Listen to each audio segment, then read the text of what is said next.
Welcome to our podcast discussion. Today we're diving into an analysis of Jeffrey Sachs's argument regarding US global influence and why he thinks that America's quest for dominance, well, is the biggest obstacle to global peace. I'm excited to dig into that. So Sachs is basically saying that it's not just about other rivalries like Russia or China, but that the US itself is the major hurdle, right? Exactly, and what's interesting is that as we mark 80 years since the end of WQO, Sachs uses that historical milestone to highlight, a pattern that's been embedded in the US mindset, this relentless pursuit of dominance. He asserts that this approach undermines effective diplomacy and creates barriers to sustainable peace. That's a really bold stance. I mean, can you imagine looking at decades of American foreign policy and seeing it through that lens? Sure can. And Sachs suggests that it's not merely about the rivalry with great powers like China or Russia, it's about the inherent behavior, this drive to lead by imposing its own agenda, which unfortunately, in his view, often backfires in terms of global stability. Right. It's like when someone keeps trying to force their opinions at the expense of dialogue. So essentially, he thinks that America's dominance is a sort of self-imposed handicap when it comes to negotiating peace? Yes, that's a fair interpretation. It's like the US doesn't just have disagreements with, say, Russia or China, but its aspiration to control outcomes globally creates an environment where others feel marginalized or coerced into reactive stances. I get that. But don't you think there's a bit of, an oversimplification here? I mean, isn't it possible that the US role is at times also a force for positive intervention? That's definitely a valid critique. Sachs does push a very strong narrative here. However, his main point rests on how the US's aggressive posture, its military-industrial complex and push for preeminence, often disregards or even undermines softer diplomatic measures that might truly foster durable peace. It's a matter of perspective and historical pattern. It almost sounds like he's saying that the global order would be less conflicted if the US stepped back from its hegemonic ambitions. Exactly. And he ties that in with the post-Wabipuan environment. He reminds us that after such a massive war, there was a need for cooperative multilateral diplomacy, but subsequent US policies have, according to him, often derailed that process, pushing an agenda that prioritizes power over partnership. So Sachs is not ignoring the role of other global players, but he's framing the narrative to show that the US itself is a major destabilizing factor, right? Right. He even points out that when we look at rising powers, like those in the BRICS coalition, there's a certain pride and a pushback against what they see as US overreach. It's as if the world is starting to challenge the old hegemonic order, which does force us to rethink traditional power dynamics. That's super interesting, especially in the light of today's geopolitics. But let's pause a moment. Sachs's argument, while intriguing, seems to rely on a specific interpretation of international relations. Would you say that he might be overgeneralizing? I think that's a fair challenge. I mean, it's one perspective among many. While Sachs asserts that America's particular mindset and pursuit for control are the main obstacles to global peace, there could be other important factors: internal politics, economic interests, and even global institutions. But you have to admit his argument, especially given his role as an economist and UN advisor, offers a powerful macro view of global trends. Absolutely, the macro view is compelling, and it's like he's linking historical events like the end of WQO with modern US policy in a continuous narrative. Precisely, and it's like he's saying, look, the ambition for global dominance isn't just political strategy. It's almost like an ingrained mindset, which, in his view, trashes alternatives like multilateral diplomacy. And that really sets the stage for a broader debate about international order.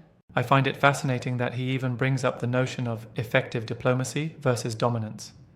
It's as if Sachs is asserting that peace should be built on cooperation, not on coercion. Exactly. That's the crux. And he is backing it up with historical context. 80 years since WQO is not just a number. It's a timeline that reminds us of how much the world changed when diplomacy took center stage instead of sheer power play. Right. It's a reminder that when we look back, certain moments of cooperation radically reshaped history. And do you think that this argument resonates with what we see in today's international policies? Oh, absolutely. I mean, even now, tensions in various regions reflect a clash between unilateral interventions and calls for a more multipolar world order. The growing influence of countries opposed to US hegemony, like those in BRICS, certainly adds fuel to Sachs's argument. You're touching on a real dynamic here. I can't help but think that this perspective also challenges us to rethink what we value in international relations. Is it about power or is it about mutual respect and dialogue? Exactly. It's like, imagine trying to have a constructive conversation when one party always insists on being the loudest and the most dominant. You see, Sachs is urging a move away from that mindset towards something more balanced and Yeah, I cooperative. see that. It really forces us to re examine the underpinnings of current global policies. Now, one thing I've been wondering is, if the US were to adopt a more cooperative stance, would that really pave the way for lasting peace? Or are there just too many conflicting interests globally? That's a tough nut to crack. On one hand, a reduction in hegemonic overreach might enable more genuine diplomacy and build trust among nations. On the other hand, global interests, be it economic, territorial, or even ideological, are deeply entrenched. Right. So it's not a silver bullet, but a reorientation of priorities could, at least, create space for better dialogue. It seems like Sachs is not just critiquing the policies, but also indicting the underlying mindset, the cultural factors that drive American foreign policy. Exactly. And that's what makes his argument so poignant. He's saying that to build sustainable peace, one has to start with a fundamental change in how power is perceived and pursued. And that is no small challenge given the deep rooted nature of these ideas. That really takes the conversation to a philosophical level. And it stirs up debates on whether change can realistically occur in such a traditionally dominant nation. Definitely. And it's like this kind of debate is reflective of a larger global trend.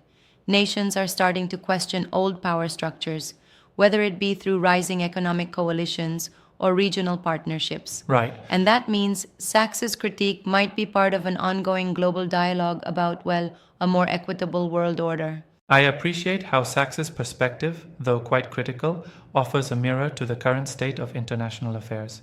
It forces policymakers and scholars alike to ask, is dominance really worth the cost? That's an excellent way to put it. And while his view might not be the only lens through which to examine global peace, it certainly adds an important dimension to our understanding. It challenges us to look at the fact that sometimes more power doesn't always translate into more peace. Absolutely, and it reminds us, especially as we celebrate significant historical anniversaries like the end of WWII, that peace, real, sustainable peace, has always hinged on collaboration, not on the imposition of power. Yes, it's like when you try to force a solution, well, you might solve one problem and create another. And Sachs seems to be saying that the US path of dominance might be a zero-sum game in the pursuit of global harmony. And that is a really Right. thought-provoking conclusion. So, ultimately, while Sachs's perspective might be contentious, it certainly invites critical reassessment of international policies and challenges us to re-envision how global peace can be structured. Exactly. And even if one disagrees with every point he makes, his argument, with its historical references and powerful critique, sets the stage for an ongoing debate about power, diplomacy, and what truly paves the way for peace in our interconnected world. It's Indeed. a conversation that's as relevant today as it was 80 years ago. Thanks for the engaging discussion. I feel like I've got a lot more to ponder about the balance between power and peace now. Totally. It's been a rich dialogue. Until next time, let's keep probing these important questions and never settle for simple answers.